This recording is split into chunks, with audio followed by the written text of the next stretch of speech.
এমনি আশিক জানতেছেন, একটি মেয়ের যদি দুটি বিয়ে হয় তাহলে জান্নাতে কোন স্বামীকে পাবে? একমাত্র আল্লাহ তাআলা ভালো জানেন। এটার মূল উত্তর বাহ্যত মনে হয় যে শেষ স্বামী যিনি থাকবেন তার সাথে তার জান্নাতে থাকা হবে, কিন্তু এ বিষয়ে অদৃশ্য জগতের বিষয় একমাত্র আল্লাহ তাআলা ভালো জানেন। আসসালামু আলাইকুম রহমতুল্লাহ।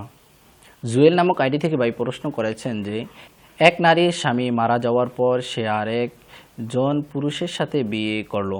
আমার প্রশ্ন হলো, জান্নাতে সে কার কাছে থাকবে? হ্যাঁ ভাই, আপনার প্রশ্নের সমাধান হচ্ছে যে নেককার বিবাহিতা নারীরা জান্নাতে তাদের স্বামীর সাথে বসবাস করবে এবং তার স্বামী জান্নাতি যত হুর পাবে, স্ত্রী তাদের সকলের সর্দার হবে।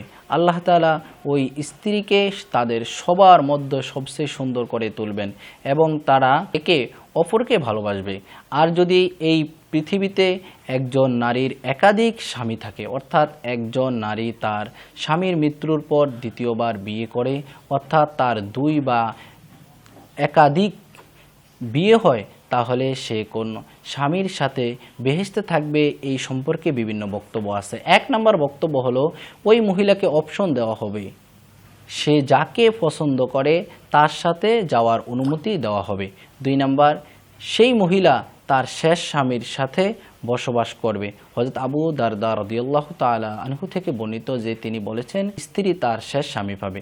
তিন নম্বর, যে স্বামী তার সাথে সংসার জীবনে সদাচরণ করেছে সে স্বামীর সাথে থাকবে। যে স্বামী নারীর প্রতি জুলুম করেছে, তাকে হয়রানি করেছে এবং তারপর অত্যাচার করেছে, সে এই নারী থেকে বঞ্চিত হবে।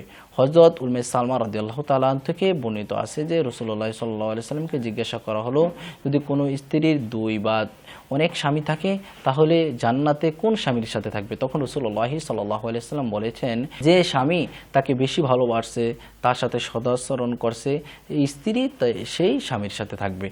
আর যে স্বামী তাকে হয়রানি করেছে, তার উপরে জুলুম করেছে, স্ত্রী জান্নাতে তার সাথে থাকবে না।